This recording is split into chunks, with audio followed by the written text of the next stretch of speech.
This week we're talking about ethics. And once again, similar to last week, Dr. Kemi, you currently are teaching the orientation and ethics class. I've taught the orientation and ethics class. Dr. Marty, you've taught the orientation and ethics class.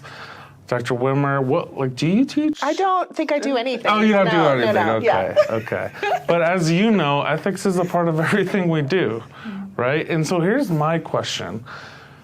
We need to teach folks ethics, but when I teach it, and I'm curious on what you all think, they want to know what are the laws, what are the rules, and that's going to change. My question to my students is what process are you going to go through to make these decisions? So here's my question. How do you all deal with that annoyance when folks are like, what are the rules? And how do we truly teach folks how to be, ethically sound practitioners? Well, I'm pretty clear with my students. I tell them, A, don't get caught, and if you do, take someone with you. That's really good like advice. A supervisor or something. That's really good. No. But all kidding aside, I think we start off with the very basics, beneficence. How are we in that counseling space where we are doing good? And I think you probably, in terms of Jesuit values. I think one of the things that does happen is that when we get into the rules and regulations, that's going to be on a test somewhere. They have to know that. But the other part of it that maybe more conversation around is that they just get scared, about,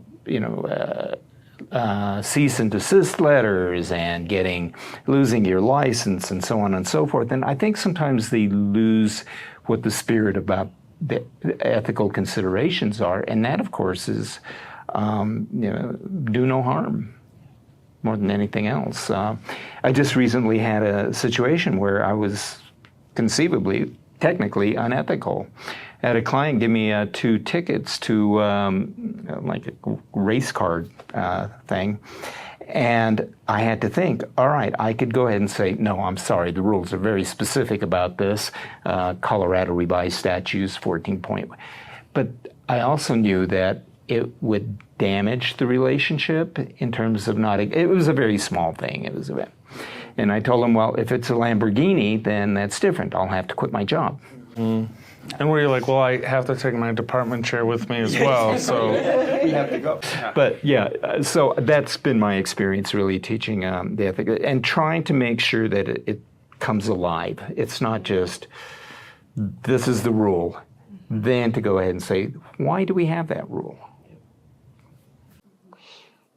To add to that, I tell students that I always share my experience during my ethics class, and I told them that I left the class with the mindset that all my clients are going to sue me.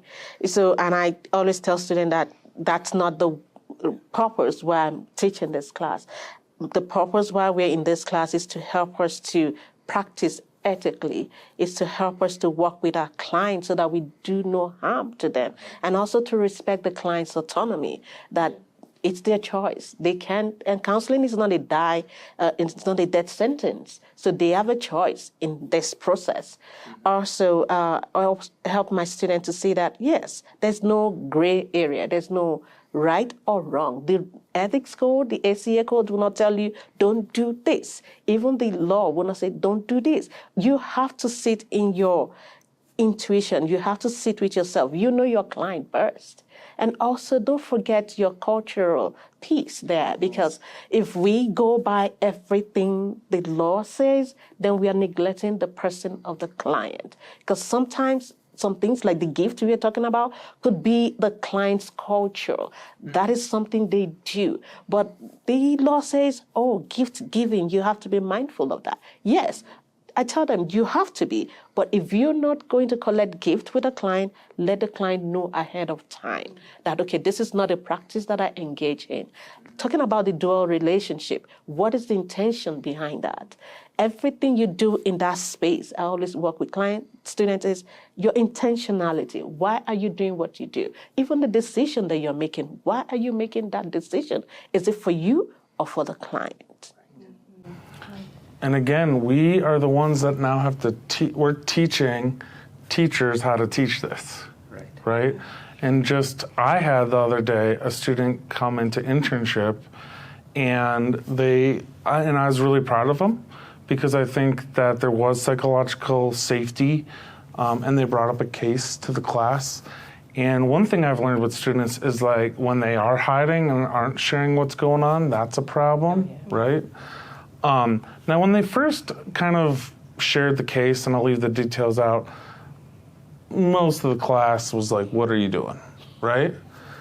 And I think when I was new in my counseling education journey, I'd be like, what are you doing, right? I'd be like, but now I have to remember that they're not gonna, I'm not gonna be with them forever.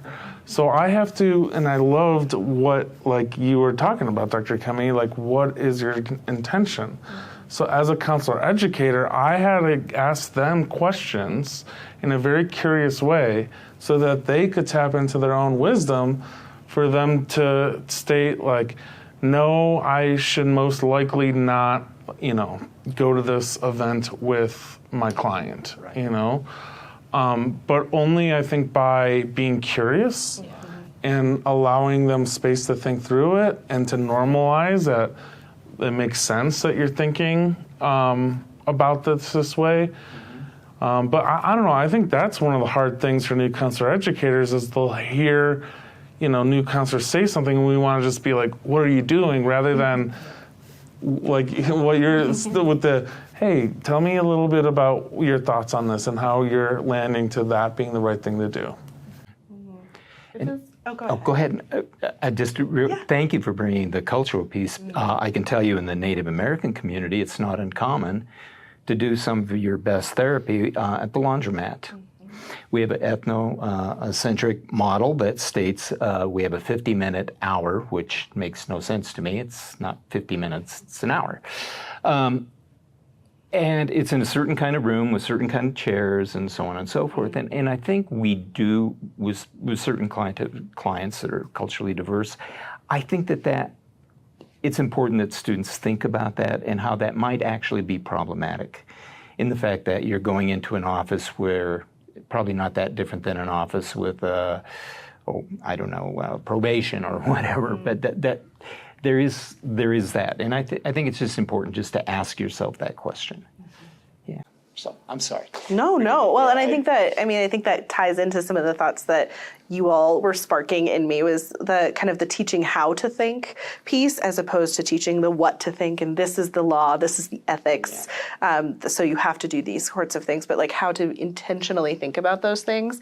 So the classes that I do in fact teach are like the practicum and internship pieces where they're putting into practice what they learned in their ethics class. And so they're finding that like, you can read the law and you can read the ACA Code of Ethics and you can still come up with questions and it's not actually going to be the like exact, this is the next step that you take that they would like for it to be because it takes so much of your own critical thinking and turning to your own internal wisdom like you talked about to follow even an ethical decision-making model. Like two people can follow even maybe the same ethical decision-making model and come to different conclusions. And so I feel like that how do you think about things is so important when, the ACO Code of Ethics is going to be updated soon. The laws change every legislative session. All of that. When I think back to what psychologists were doing in the 70s, there were some things that are different than what we would say is okay. So as those things are changing, like the how do you think about things and how do you make decisions, I think like you were saying is crucial to that part of the conversation. Yeah, and they shouldn't forget consultation. Mm-hmm. It's very, very important. You don't always make sure that you have people around you that you consult with. And that's something that I imbibe and model to my student that making decisions on your own sometimes could lead into those slippery slope that you don't want to enter. But consultation helps. Having people that you can consult with, pick their brains, helps a lot. If I could ask you a question, Kemi, if you don't mind, what do you think about these ethical decision-making models? I'm curious. It's a framework that works, and it helps to funnel down in helping making those decisions. It's good. There are very different types out there, but the best, pick the one that works. I always tell myself, pick the ones that you feel works for you. And also, don't forget, even if you're using the ethical decision-making model, consultation is very important. It's very, very important. What a great dialogue, y'all. We'll continue this next week. Thanks. Thank you. Thank you, John.